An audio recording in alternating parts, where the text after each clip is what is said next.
In other news, we were all up late last night. You might have been too, watching Sean Hannity's exclusive interview with Elon and with President Trump. You know that they're working on DOGE together, saving us a lot of money. They're saying, what, $55 trillion? Billion. That's what they say. $55 billion they have saved so far, and that's just been in the first month. Here's a portion of that interview. I think the way to think of me is like I'm a technologist, and I try to make technologies that improve the world and make life better. Your shirt. Yeah, and that's why I like my T-shirt says tech support, because I'm here to provide the president with technology support. And now that may seem like, well, is that a silly thing? But actually, it's a very important thing, because the president will make these executive orders, which are very sensible and good for the country, but then they don't get implemented. One of the biggest functions of the DOGE team is just making sure that the presidential executive orders are actually carried out. And this is, I just want to point out, this is a very important thing, because the president is the elected representative of the people. So he's representing the will of the people. And if the bureaucracy is fighting the will of the people and preventing the president from implementing what the people want, then what we live in is a bureaucracy and not a democracy. You write a beautiful executive and you sign it and you assume it's going to be done, but it's not. What he does is he takes it, and with his 100 geniuses, he's got some very brilliant young people working for him that dress much worse than him, actually. Yeah, they dress in just T-shirts. You wouldn't know they have 180 IQ. Wait a minute. So he's your tech support. No, he is. I actually but he's much more support. than that. Yeah. I actually am tech support, though. But he gets it done. He's a leader. He is a leader. And, you know, his companies have been leaders in software development as well. And one of the things that President Trump signed yesterday was about the Software Modernization Initiative. And that is something this federal government has needed for a while. I mean, how many times have you heard in the last week or two when Elon Musk has talked about, you know, there are a bunch of, according to the Social Security database, there are a bunch of 150-year-old people who would be eligible for Social Security. It's simply because the way the federal government technology is set up, it's antiquated, and it's time to get to 2025 rather than using systems that date back into the 80s. Yeah, so they're both talking about the roles they're going to play, and what he's doing, too, is leaning out every division. Now he's focused on the IRS. He's just got off of education, and he's going to be jumping into the Pentagon. So hopefully everyone understands they got to go. What he does with his organization, he'll fly in and he'll say, everyone gets 15 minutes of FaceTime with the CEO, at which time you describe what you're doing. A lot of people get raises on the spot. A lot of people say, I think I got to let you go. He will let you go right there. So that is jarring a lot of the federal workforce. And this was one lighter moment from their exchange that people are taking serious, as if Donald Trump was looking for someone smarter. Watch.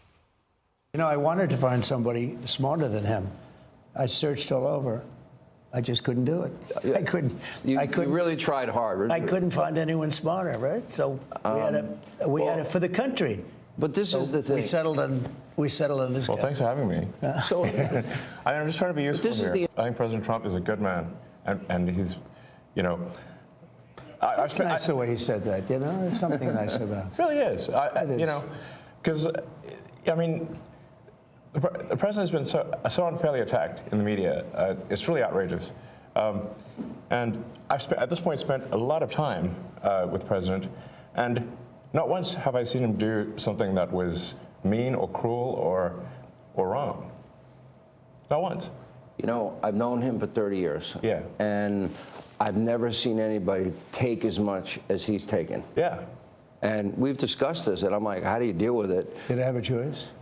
Well, you would say that to me. I'm like, what am I going to do? Worry about it? And, you know, and then culminating in 2 assassination attempts, which resulted in your endorsement.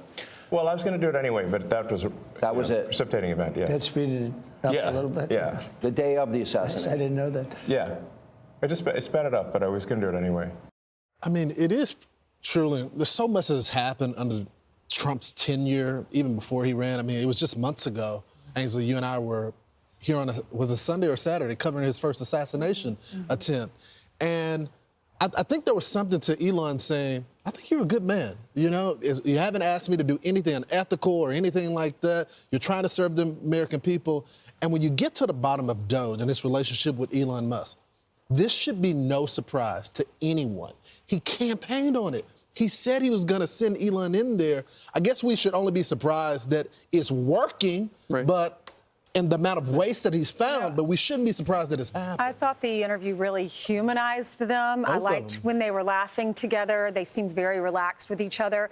But they're actually just doing exactly what he promised when he ran. And Democrats have run on the same message to save Americans money, to get rid of all the waste, but they never did it. So Donald Trump comes into office and he exposes how much money is being spent on DEI programs, how much we're giving to other countries, wasteful spending. So it's not a constitutional crisis when you're saving Americans money, and it's becoming more clear what the Democrats were doing.